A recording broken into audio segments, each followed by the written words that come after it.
Well, good morning. So this morning we're going to do a 5 minute reflection um, on Psalm 42. Um, with a particular focus on verses 5 and 11, which say the same thing, which is, "Why are you sad, O my soul? Why have you become troubled within me?" Um, God loves each one of us and has created us in his image. Sometimes that seems contrary to everything else we see and feel. Um, but there's only one of you, one of me, for all eternity, created uniquely to reflect his image in a way that nobody else can. So my working towards surrender and wholeness will also be uniquely effective and become a bridge through which others can likewise be called and beckoned to the Father's healing embrace. So if you've yielded your heart to Jesus in the ultimate sense, you're a person who has saving knowledge of Christ, you accepted the gift of God, even if it feels like just a little, you can and should be confident and assured in God's gift of salvation. Your spirit, as a result of that act of truly receiving Christ, your spirit has been 100% redeemed, and you are a forever child of God. 1 John 5, verses 12 to 13 says, "God gave us life that lasts forever, and this life is in his Son. He that has the Son has life. He that does not have the Son of God does not have life." Then John says, "I have written these things to you who believe in the name of the Son of God. Now you can know you have life that lasts forever." This is entirely based upon God's grace, the gift of Jesus, and you're required only to receive this.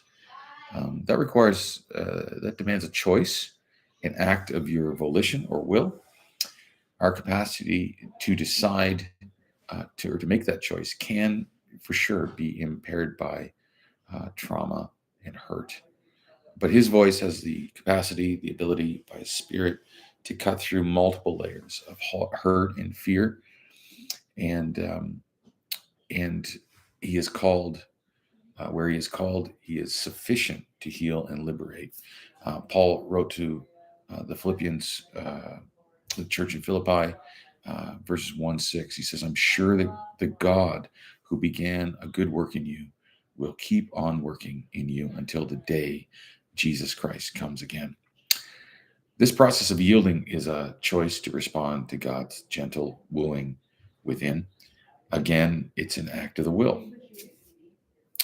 Conflict and obstacles will persist, and there will be work to do there until our minds are renewed or healed and God aligned with His Spirit, aligned with what He's speaking to our hearts in and through His Word.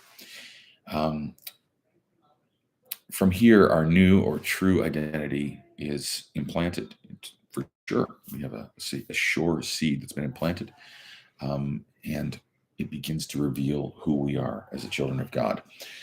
His nature is patient and kind, and He longs for us to be with Him for all eternity. Um, Psalm in Psalm 42, the psalmist cries out, seeing this disconnect between his belief, his faith, and his emotions. We for sure encounter that too. He confesses that his heart and mind are not feeling that. They're not feeling it. That alignment with God that God has implanted.